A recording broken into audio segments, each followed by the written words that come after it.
Hi friends, അസ്സലാമു അലൈക്കും. Welcome back to my channel Asma's kitchen. അപ്പോൾ ഇന്നൊരു ഈസി ആയിട്ടുള്ള റെസിപ്പി ആയിട്ടാണ് വന്നിരിക്കുന്നത് കേട്ടോ. കസ്റ്റാർഡ് പൗഡർ ഉണ്ടെങ്കിൽ തണുത്ത പാലിൽ 2 സ്പൂൺ കലക്കി വെക്കുക. പിന്നെ ബാക്കി പാലെടുത്തിട്ട് ഒന്ന് ചൂടാക്കാൻ വെക്കുക. അന്നേരം ചൂടായി വരുന്ന സമയത്ത് നമുക്ക് മധുരത്തിന് ആവശ്യമായിട്ടുള്ള പഞ്ചസാരയും ചേർത്തിട്ട് നന്നായിട്ടൊന്ന് ഇളക്കി കൊടുക്കുക. പിന്നെ ഞാനിതാ ഒരു പുഡിങ് സെറ്റാക്കാനായിട്ടുള്ളൊരു ബൗൾ റെഡിയാക്കി വെച്ചിട്ടുണ്ട്.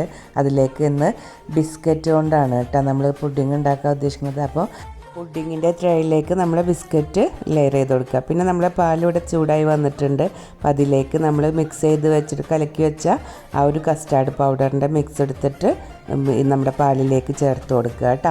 എന്നിട്ട് നന്നായിട്ട് ഇങ്ങനെ ഇളക്കി കൊടുക്കുമ്പോൾ ഇതുപോലെ ഇങ്ങനെ തിക്കായിട്ട് വരും, ഒരു ക്രീമി ടെക്സ്ചറായിട്ട് വരും.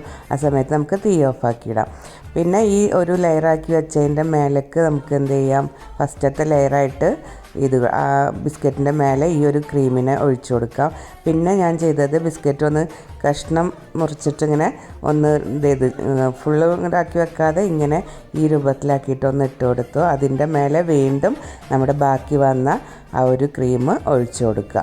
എന്നിട്ട് ഇത് ലെയർ ചെയ്തെടുക്കുക. പിന്നെ കുറച്ച് ബിസ്ക്കറ്റ് എടുത്തിട്ട് ഞാൻ ഏറ്റവും മേലത്തെ ആ ടോപ്പ് ഫില്ലിംഗ് ആയിട്ട് കൊടുക്കാൻ ഉദ്ദേശിച്ചത് ഒന്ന് ബിസ്ക്കറ്റിനെ പൊടിച്ചെടുത്തിട്ട് അങ്ങനെ ചെയ്യുകയാണ് ചെയ്തത്. ഇതിന് നമുക്ക് വേണമെങ്കിൽ നേരെ തിരിച്ചും ചെയ്യാം കേട്ടോ. അപ്പോൾ ബിസ്ക്കറ്റ് ഒന്ന് മിക്സിയിലിട്ടിട്ടൊന്ന് പൊടിച്ചെടുത്താൽ നല്ല പൊടിഞ്ഞ് കിട്ടും. അപ്പോൾ അതിനെ ഏറ്റവും മേലെ നമുക്കിങ്ങനെ എന്ത് ചെയ്ത് കൊടുത്തു, വിതറി കൊടുത്തു.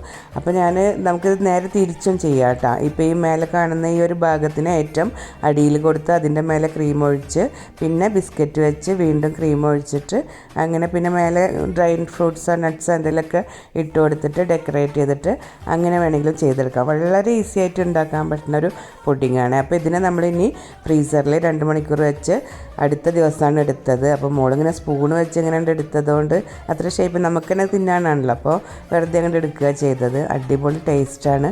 എല്ലാവരും ചെയ്ത് നോക്കുക കേട്ടോ. അപ്പോൾ വീഡിയോ ഇഷ്ടമായതാണെങ്കിൽ ലൈക്ക് ചെയ്യുക, ഷെയർ ചെയ്യുക, സബ്സ്ക്രൈബ് ചെയ്യുക.